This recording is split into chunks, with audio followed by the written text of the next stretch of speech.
10 वर्षांचा नियम बदलणार, या दिग्गजांची जिल्हा बँकेत पुन्हा एंट्री। मंडळी, राज्याच्या सहकार विभागाकडून 10 वर्षांचा कार्यकाळ पूर्ण केलेल्या संचालकांना पुन्हा निवडणूक लढवण्याची परवानगी देण्याची हालचाली सुरू आहेत। आता त्यामुळे जिल्ह्यातील अनेक जुने दिग्गज पुन्हा जिल्हा बँकेत एंट्री करणार आहेत। बंदी कायम राहिली तर कुटुंबातील सदस्याला संधी द्यायची आणि बंदी उठली तर स्वतःच निवडणुकीच्या मैदानात उतरायचं, अशा पद्धतीने काही नेत्यांनी आधीच तयारी केल्याचं दिसत आहे।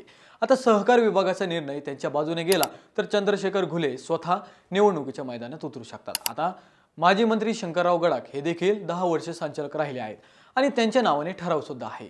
आता त्यामुळे त्यांनाही पुन्हा संचालक पदासाठी निवडणूक लढवण्याची संधी मिळू शकते।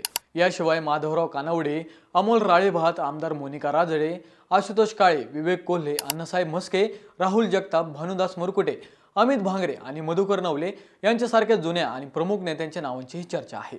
त्यामुळे 10 वर्षांचा नियम शिथिल झाला तर जिल्हा बँकेच्या निवडणुकीत जुन्या दिग्गजांची पुन्हा एंट्री होऊ शकते आणि निवडणुकीतील चुरसही मोठ्या प्रमाणात वाढणार हे नक्की।